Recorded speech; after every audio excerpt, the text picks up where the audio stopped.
Kapatirang Guardians, inom. Tikman mo. Busin na. Hindi maubos, bigay sa likod. Walang alis sa ano? Walang alis ha, walang alis sa kinatatayuan. Pagkatapos ng inom, sabay-sabay, sigaw, mabuhay ang Guardians! Mabuhay ang Guardians! Saba, mabuhay ang Guardians! Mabuhay ang Guardians! Mabuhay ang GPII! Mabuhay ang GPII! Okay, walang alis. Inom muna ng tubig para maka-recover.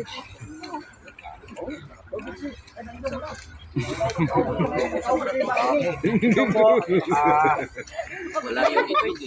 ito naman po ay pagbabasbas po sa tubig. Kaya lang mga babae po ngayon, pwedeng hubaran ng mga damit kayo, nakadamit kayo.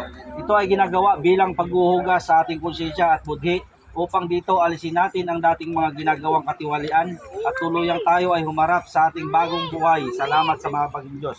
Ano, pakita sa mga kanang kamay. Pakita sa mga kanang kamay. Sumunod po kayo sa akin sasabihin. Tubig sis, ngayon mo. Ayaw mo Ako na? sabihin niyo po yung mga sodonin niyo. Ako si Pakikuha niya yung baso pag sis. Okay na yung baso. sumusumpa at nangangako na susundin ko at tutuparin ang lahat ng pinag-uutos na sa ligang batas ng Kapatirang Guardians sa isip, sa salita, at sa gawa hanggang sa huling patak ng dugo. Paspa sa kapatiran, kasabi ng Kapatirang GPII.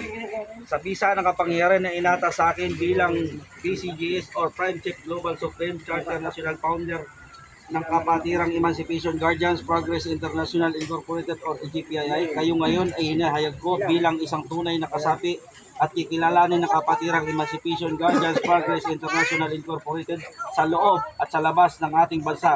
Ngayong araw na ito, ika-14 ng Enero, taong 2024. At kayo ngayon ay binabati namin, pagpalain nawa tayong lahat ng may kapal. Congratulations to all of you.